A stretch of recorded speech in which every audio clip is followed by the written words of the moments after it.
Thank you so much again for joining us. Today, I will be giving a true introduction to the rock art of the Lower Pecos. And I am Jessica Hamlin. I am the Executive Director of Shumla Archaeological Research and Education Center.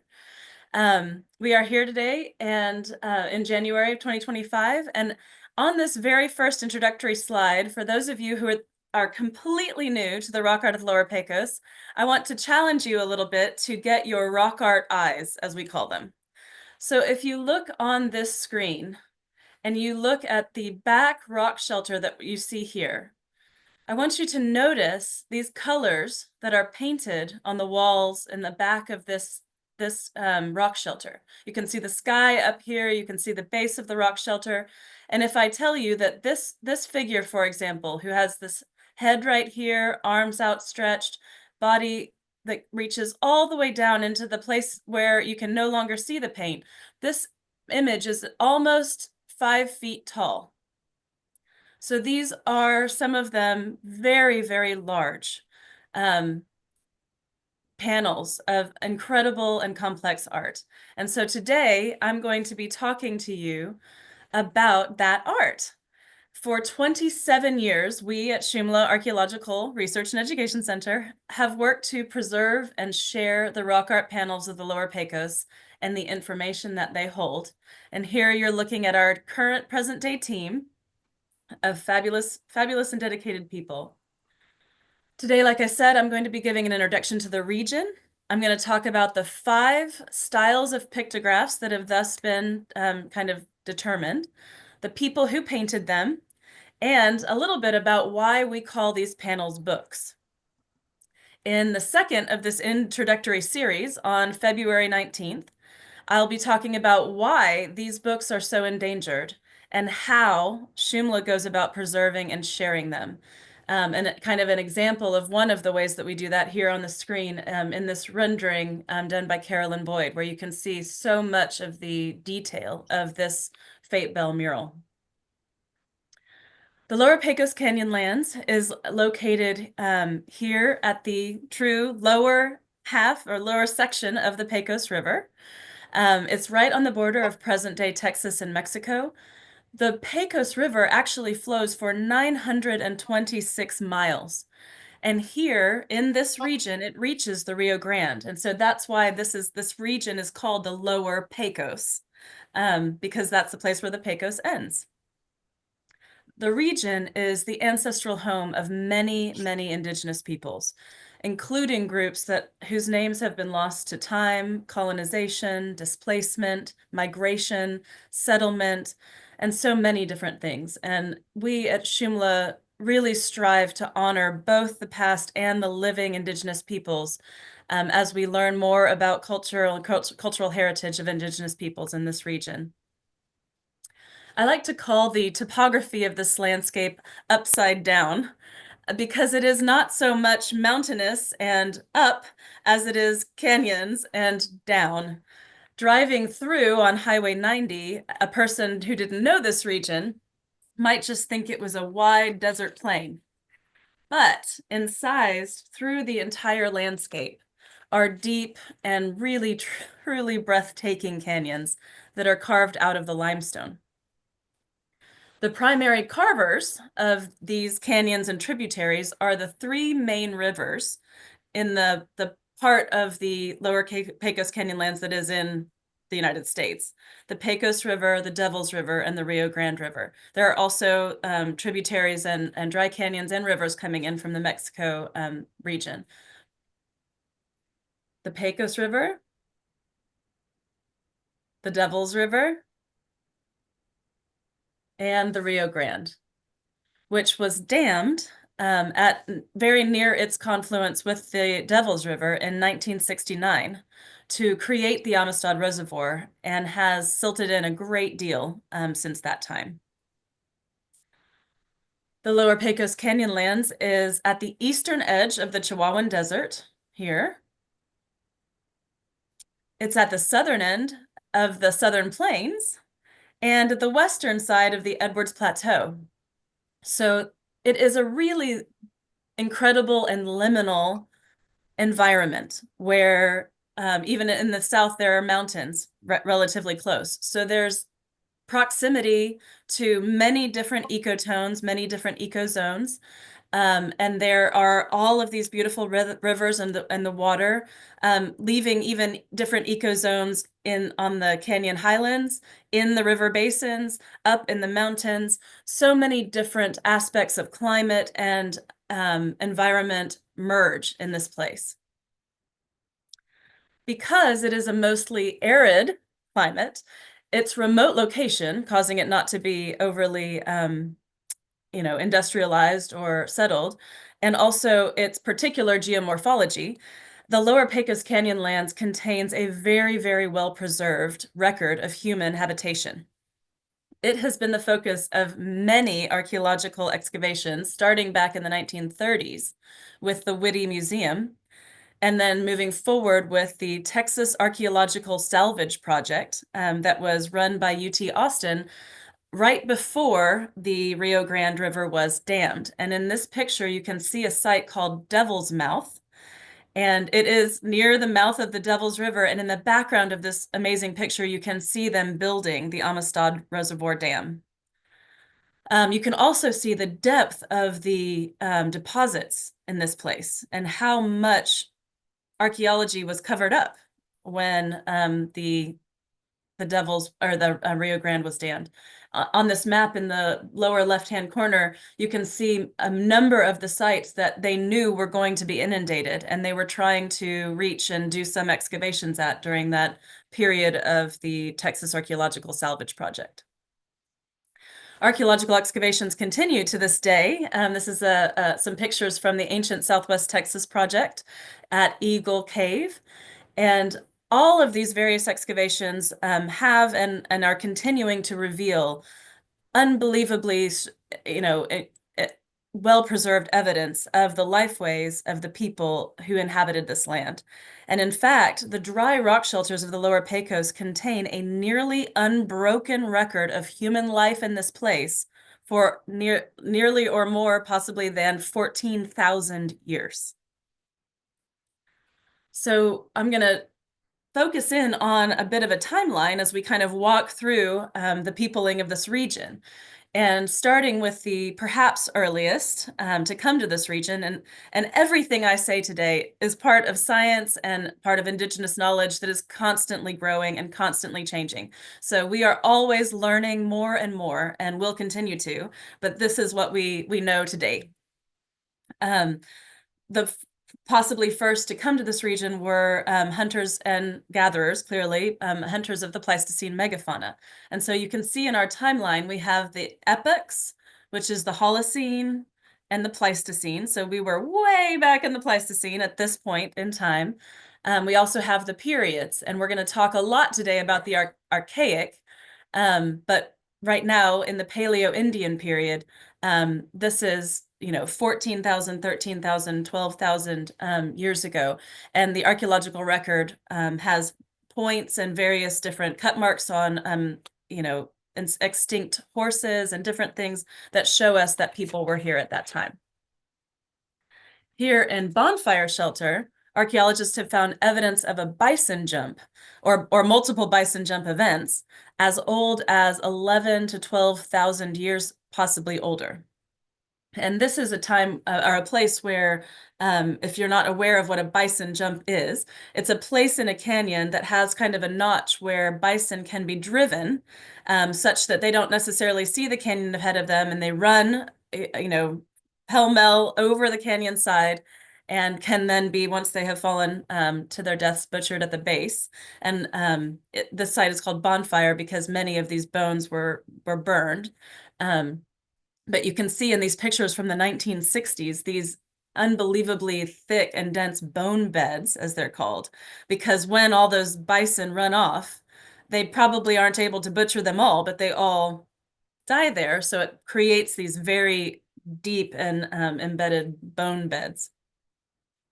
And this is up further as the Holocene epoch is beginning, still in that Paleo-Indian period. As the Holocene epoch continued, and the megafauna disappeared, their focus shifted to hunting smaller game and, of course, the staples of fishing and gathering wild plants. And here you can see in this wonderful drawing by Jack Johnson, the atlatl, or the spear thrower, and the spear were the main hunting method for people during this time period. And you can see the color in my timeline has extended now all the way through the late prehistoric, because this way of life was very successful in this place and continued. The use of the atlatl and the spear as a hunting mechanism, the use of bone tools, as you see in the top right, I mean top left, for awls and for drills and for the scapula, possibly for digging, so many different things. During the same enormous time period, the gathering of plants and certainly fishing in these beautiful rivers were also huge mainstays of their way of life. And again, in another wonderful drawing by Jack Johnson, you can see some of the implements that were used, and particularly the use of, in the bottom right-hand side, the use of a digging stick to remove sotol and agave plants and lechuguilla, and to gather the hearts, as you see the person in the center doing, and then up in the top left, putting them in earth ovens, which have been explained very well by Charles Koenig. And if you're interested in how earth ovens work, you can certainly learn more about that. Charles will actually be speaking to us during this Lunch and Learn series about this, but it's a fascinating and wonderful and very effective way to cook all sorts of things. And so this was a big and important mainstay of their diet and their way of life. They did not, people often ask if they used pottery toward the later side of the archaic and prehistoric, and they did not. And not because they didn't necessarily know about it. There were certainly trade routes, and they certainly, could have decided to use that technology, but they didn't need that technology, or it wasn't as useful to them because they were moving around. They had unbelievable ability in basket making and could make those baskets waterproof. And if you look here, I have a amalgamation of unbelievably well-preserved artifacts from the Texas Beyond History website. If you've never gone there, I suggest that you do. There's so much wonderful information. Just keep digging into different links. But I wanted to stop on this slide for a moment and talk about some of the things we're seeing here. If you think about what normally is preserved in the archaeological record, it is very rarely perishable things. They degrade, they decay. And so in another part of the United States, we may only have this rock, for example, left in the archaeological record. But here in the Lower Pecos, because of those things that I mentioned before, the aridity and the climate and all the different things, we have really excellent preservation.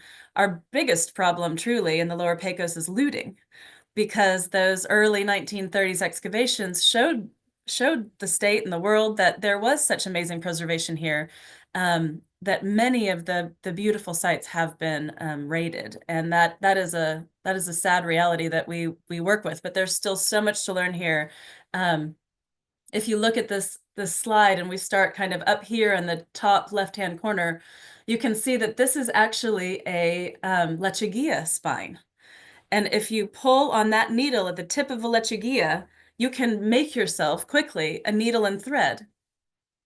You can see here, oh, and PS, this is not to scale. All of these little scales do not match up. So this little, possibly a scarifier, is very small in comparison to some of the other things that I've made smaller. So if you want to study this when you look at the recording, you can look a little closer at the sizes. But we have beautiful sandal here, the base of a basket, a fireboard here at the bottom, where a stick would have been rubbed to make fire, to make the ember that would then become the fire.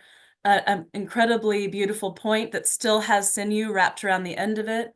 This is actually a rather long thing, but it is a snare, and found exactly as it was used. This is a little bundle of fishhook cactus spines that we think perhaps were used as fish hooks. We also have this beautiful, I did not know fish had ear bones, but apparently fish have ear bones, and this is one of them, and it is tied onto a small piece of cordage. And I myself, though other archaeologists may, don't know what it was used for or if it was decoration, but it's beautiful. Prickly pear pad pouch. They could make pouches out of these. Beautiful netting. This is a tump line, which was something that you placed over your forehead and attached to a basket to carry things more easily. Um, a digging stick, a bone awl, another sandal, some beautiful netting. So many things that show us about how they lived their lives, what they what they spent their days doing, what types of tools they used to survive day by day. We also have evidence of their artistry. We have these amazing painted pebbles. The earliest style of these rounded pebbles, according to Elton Pruitt, who is the official expert, the earliest styles were between 9,000 and 7,000 in the early archaic. Then there was a period of time when they haven't been found, a little mystery there that has yet to be solved. And then they came back in the archaeological record that has been thus discovered later in the late archaic. You can also see up here on the top right bone that has been incised or punctured. And we also at the bottom left have evidence of a flute. So thinking back again about what preserves in the archaeological record, the things that truly don't preserve in any archaeological record are the music that came out of that flute, the songs that they sing, the poetry, the thoughts, their emotions, desires, fears, hopes, beliefs, practically all the things that really make human life human, the depth of the human life. We can get inklings, we can get ideas based on some of the things that we find in the archaeological record, but those songs and that poetry seem to be lost and have been called lost. But this is the wondrous opportunity of the Lower Pecos Canyonlands and other landscapes that have ancient paintings, ancient petroglyphs, or even current.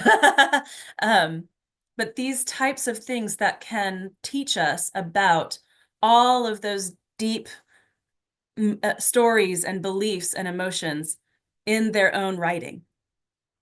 In the Lower Pecos Canyonlands, we have a almost or possibly longer 6,000-year history of art and an immense written record of the beliefs and rituals painted in their own hand of the people who lived in this place.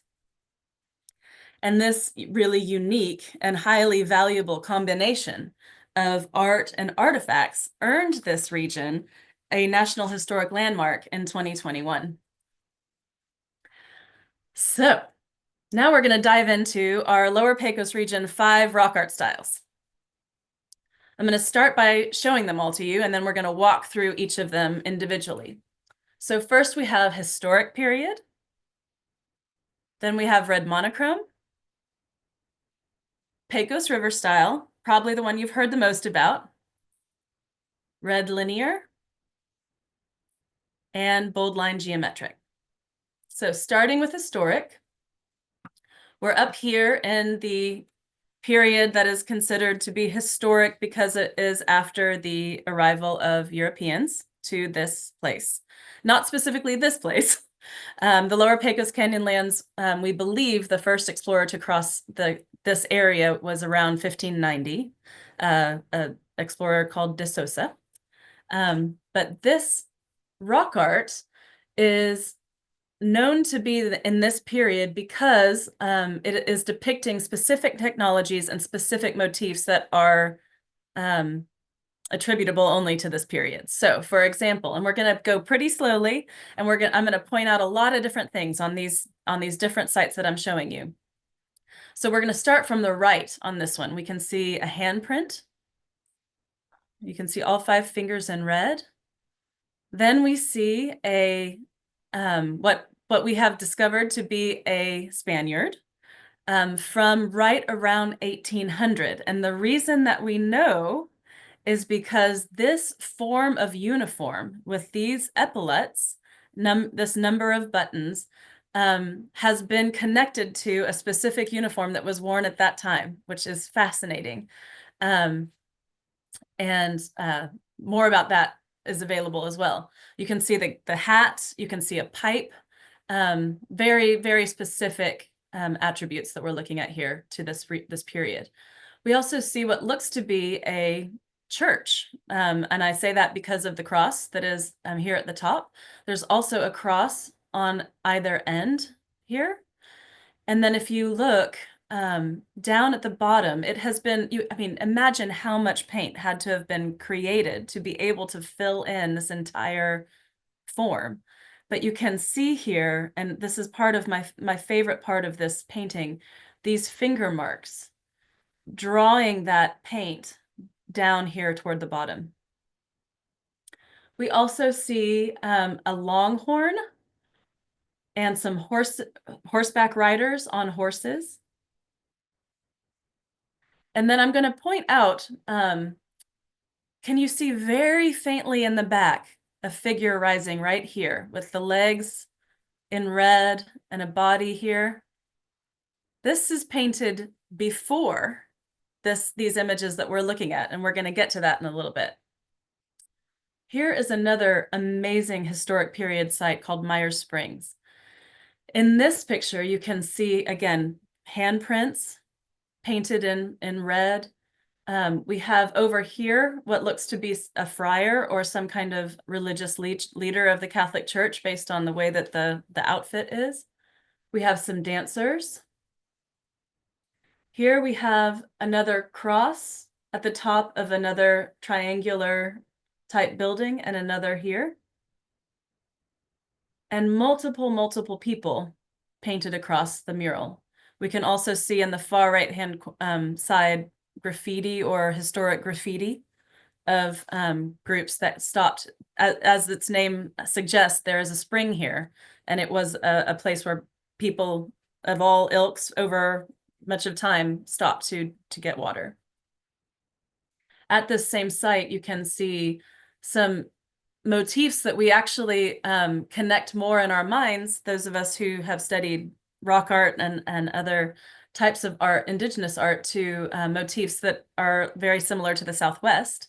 This sort of sun figure and the bird. You see a figure that looks to be indigenous because of a headdress mounted on a horse. We also see here a buffalo. And I'd like to point out two things. Again, in the background, if you will look, you can see very faintly paint. You can also see that many of these figures have these pockmarked holes in them. Those are bullets, where bullets hit them, where people came later and sort of used this art as target practice. And finally, at this same site, Myers Springs, this is a really, really strong visual cue that has been suggested to be a Apache crown dancer. Looks very similar to the ritual that they conduct today. And if you look up Apache crown dancer, you'll see images that have the crown very similar to this. And this has been studied by the Ira Ann Archaeological Society. So more to come on that, I'm sure, from them. Now we're going to move into red monochrome style. This style is what came after the late archaic, and we know this because, as you'll see in a second, they have technologies that are known to be after 1500. So they are, or I guess before, sorry, before but after a certain period, when they move from atlatl to bow and arrow, and particularly recurve bows. So this site, you can see all along this back wall, it's very, very faint. It's a very, very different style. It's fully in colored in red. And I think I have a closer up. Yes, well, these are some beautiful drawings that were painted, um, the top by a person named Mary Virginia Carson, who came in the 30s and was doing watercolors with the Whitty Museum. And the bottom is a person named Forrest Kirkland, who also came around that same time and a little bit later, and did his own watercolors of different sites. And both of them happened, I'm not sure if they knew of one another, but they both happened um, to paint this same site. And it's interesting to see how the two of them painted the same site. As you can see in Kirkland's, for example, here, he has pictured hair whorls, which you can see on Mary Virginia Carson's, but you might not have known quite how pronounced they are from her version. Her version has feet in a different stance, but they both have seen the spear point. And I have been told that figures being impaled, as it looks here, does not always mean death. There are many reasons for this image throughout Mesoamerica and America, and it can mean powerful, it can mean other things. So this is one of those times when we try to get out of our own heads about what we might be looking at and try to learn more from Indigenous peoples and from our research about what it might actually be depicting. The amazing thing about red monochrome is that it is hyper realistic when it comes to some of these things, like this catfish, for example, with the perfect gills and the kind of whiskers that come off the mouth. We also have a canine here. We have a beautiful deer with a wonderful decoration. We have a turkey, a rabbit, a turtle.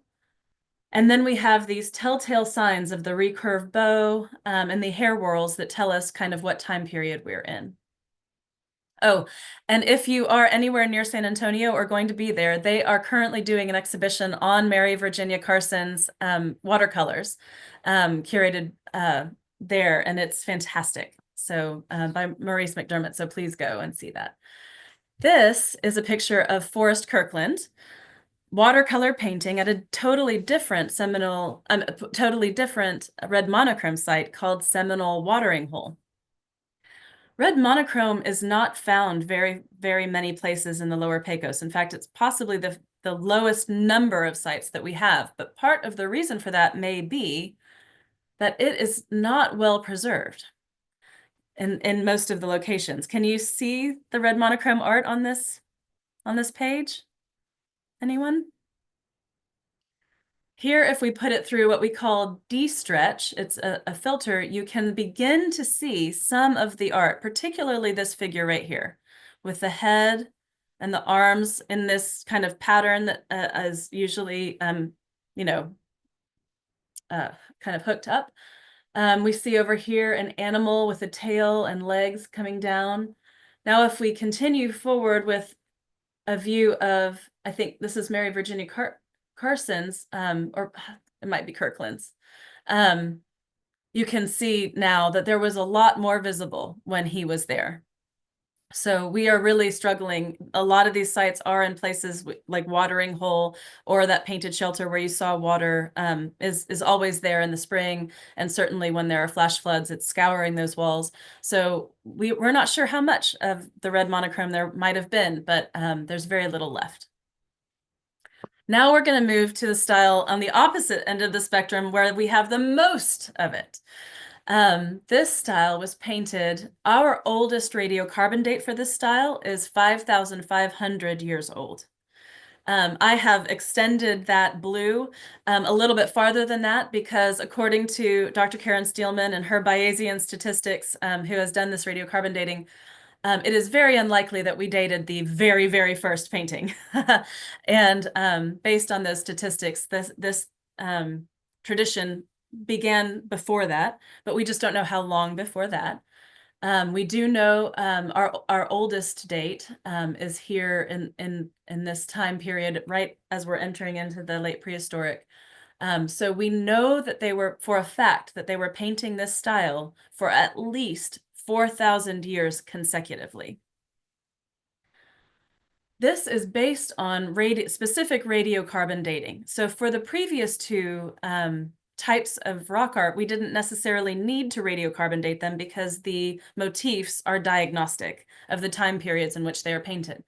With the Pecos River style and the Hearthstone project that was just completed, we have very, very strong dates. And I'll talk a little bit more about how we get those dates and why we know they're good in the next Lunch and Learn.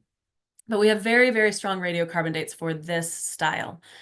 Here we have this beautiful box kind of figure that you can see here painted again, infilled with red, some beautiful yellow and red lines kind of squiggling over the top. Now, if we step back a minute, and here now we have the same image that we're looking at, but you get a sense of the size of it with Ashley standing here. And then if we go back again, all the way back, Ashley is still standing in front of that image. And you can see how far the paint has gone on this entire rock shelter wall. There's paint everywhere. I know it's hard to see in this slide, but you can see the most famous part of the Fate Bell mural here above Carolyn in this image. This is the Fate Bell mural.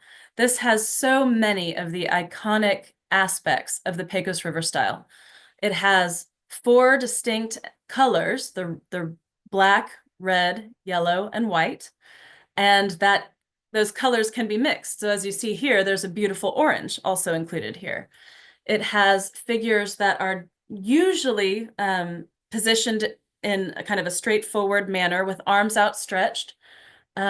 Very complex and detailed with antlers, with various different things that each figure holds, with what we call piloerection, or where the hair is standing on end. The use of color is very specific and complex with, for example, in this figure, a black center style, and then red outline. But you can see inside there are areas of perhaps white or perhaps unpainted with red, yellow, and within that there's even more painting. And I believe I have, oh, I do not have the rendering right here, but we'll be talking a lot more about this type of thing in the next Lunch and Learn in February. Here's another beautiful Pecos River style panel. And you can start to begin to see the diagnostic aspects of these paintings with the way that the colors are drawn, the very close and clear lines that you see. Here we have a panther figure painted with a long body and back legs, front legs, and from the mouth are lines emanating that are called speech breath by Carolyn Boyd, who studied this motif. And we often see figures that have dots or lines that are emanating or entering into the mouths of figures in Pecos River style art. Here is that same panther or feline figure with the speech breath. If you look at this image, and we're going to sit here for a moment and look at this together. Remember that box that we saw in front of Ashley? Here is another example of an infilled box. This one is black, but it's a similar feel. We also have these kind of, squiggly is the wrong word, but lines coming down. We start to be able to see with our rock art eyes these motifs that repeat over and over again. If you look to the far left, you can see a human figure with a head, outstretched arms, and body. We see another one. These human-like figures we call anthropomorphs. Here, oops. This anthropomorph looks to be holding a spear. It's hard to tell through this spalling and accretion if the other hand is holding anything. But if we continue across, we see another figure here. This one with a spear and looks like impaled. We see some figures beneath in different colors with different colored heads and bodies. We see another figure looks very similar to these first 3 here, and some lines that are connecting these figures to this one. Then we see another figure here. If we look down here, we see not only a panther, but a disarticulated panther. The portions of the panther are taken apart. We see claws here and here, the tail here, the body. And again, under the secretion, we can't see if there's a head here. But if we follow these pathways of the 5 figures up across and the panther around becoming disarticulated and now rearticulated with a tail that curves over this final figure and pointing this direction where there looks to be what we would call speech breath that would be coming out of this what looks to be a headless panther, but still the speech breath coming. And then this figure that looks to be completely transformed with this incredible trail from the side or perhaps beneath the arm. So much is happening in this picture. So many things to understand and to decipher about what is happening here. And if you have followed the work of Carolyn Boyd, she has been working her lifetime in concert with Indigenous peoples and in study of different texts and ethnographies to piece together what was being communicated in these sites. Here's another incredible site called Rattlesnake Canyon. And if you got my last e-newsletter, you know that this is the site that we are going to be returning to next year and continuing to conduct full documentation, which I will explain what that is in February, at this incredible site. But if you can see, this paint extends across this entire back wall. It is enormous. And I'm going to get to in a second. For those of you who don't know, these are compositions, and I'm going to tell you in a moment how we know that. This is an incredible amount of paint, an incredible amount of forethought and of work to put into such an enormous site that is so detailed. Just beautiful figure with, this is actually the figure I pointed to on the very, very first slide when I was asking you to start to get your rock art eyes. I could talk all day about everything, but I only have 10 more minutes, so I have to keep going because I'm just going to go over my time. This site, Rattlesnake Canyon, is 105 feet wide. Okay, now we're going to dive into red linear. This site has been dated, but we aren't entirely sure. I'm gonna jump back for a second for you. What the edges are of when this site was, or this type was being painted. So we know that we have dates in this middle archaic range, but we haven't dated enough to really have a sense of what the span of time fully is. I'm going to focus in on this group of figures right here, these red linear figures. And you can see why, clearly, it's called red linear style. This style was painted in a very specific linear way. It is most commonly red, though it is actually found in black as well. And in this grouping, you can see that if we focus on these 3 figures here, this has been called a birthing scene. It almost looks that there are 2 women and men are almost always displayed with a phallus in red linear and women with a kind of circle in their genital area. So 3 women kneeling together, and then alongside them or outside of wherever they are, there are a group of people, male and female, all kneeling and perhaps making music or helping in some way with this process that's going on. It's a really beautiful image.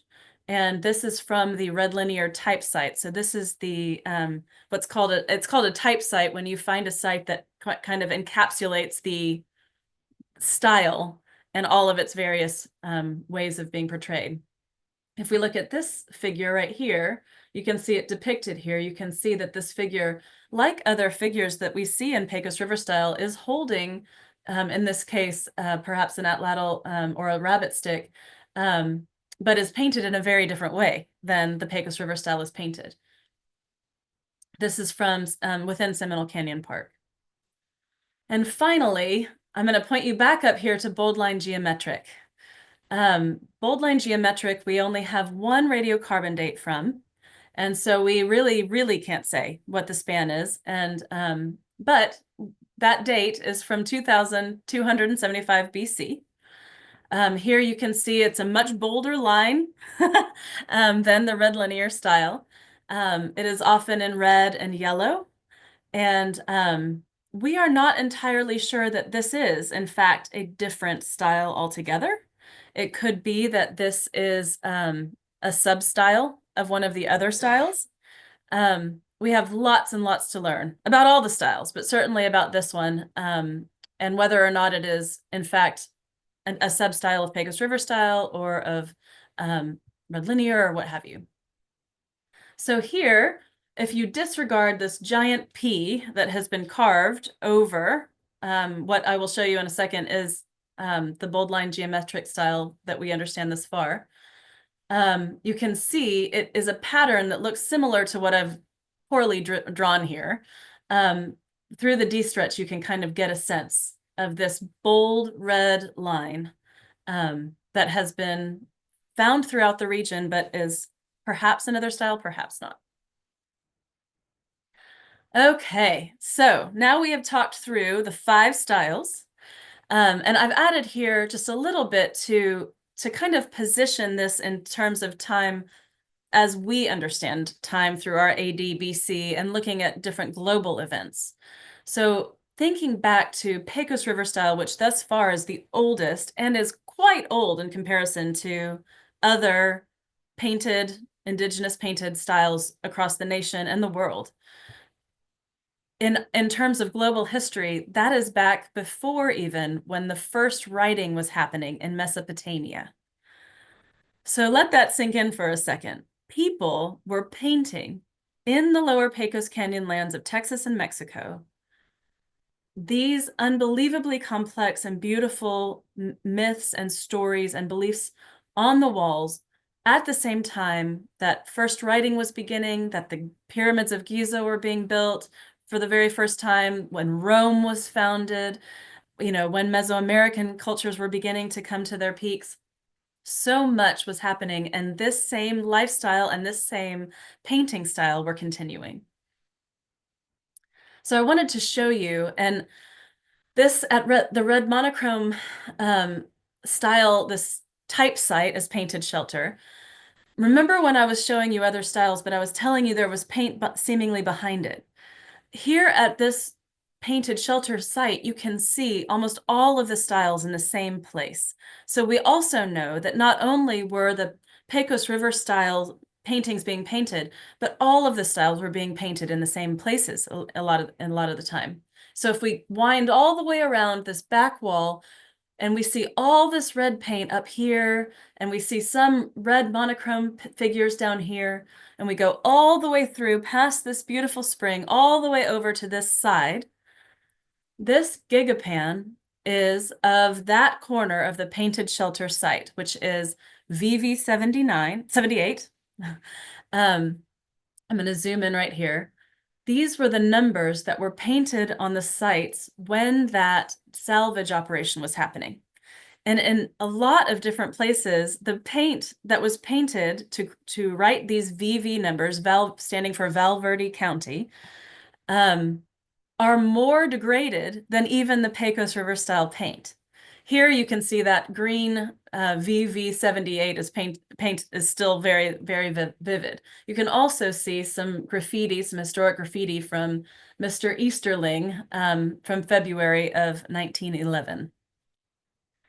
If we move over and focus in on this space, you can see a Pecos River style anthropomorph with arms outstretched to both sides, with what we call a U-shaped head. It has an elbow adornment, so something that is trailing off of the elbow on this side. In this hand, there is an atlatl and perhaps a spear notched into it. In this hand, what appears to be staffs. But I'll also point to you, this figure within the body is a red linear style figure. So we see here red linear and Pecos River style at the red monochrome type site. We can see it too in the drawings and the paintings that Forrest Kirkland and Mary Virginia Carson painted. You see the Pecos River style is large and complex, very strong, visible to them at that time. Um, not yet 100 years ago, but so much has changed. And you can see the red monochrome style in the front. This is the figure we just looked at with the atlatl in one arm, the elbow adornment, the U-shaped head, the spears, and then here a power bundle. But Forrest Kirkland did not paint the red linear figure in the center.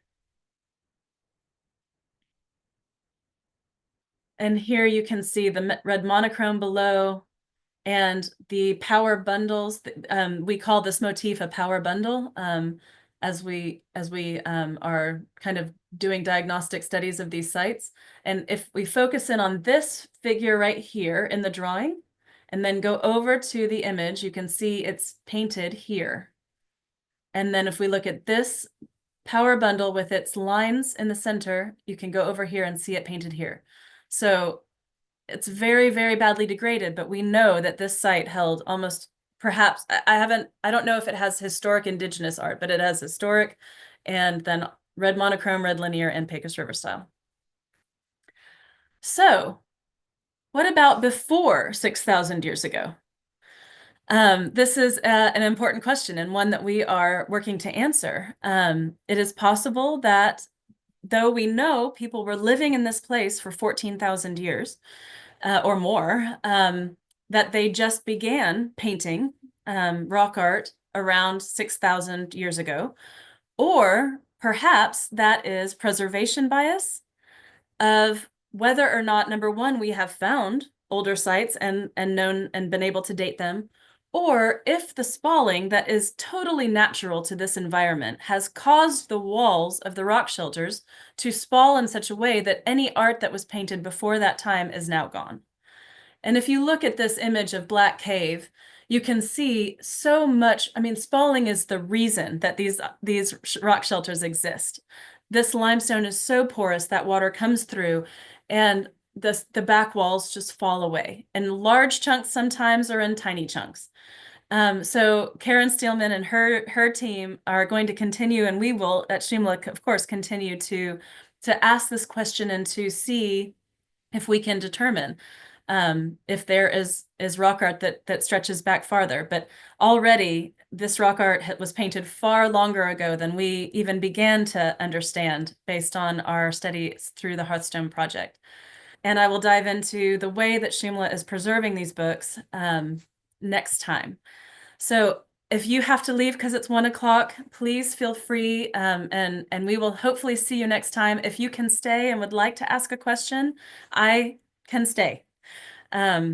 So please feel free. If you have a question and you'd like to ask it, go ahead. We will see you again in February. We can't wait. Thank you so much for your patience and for being here.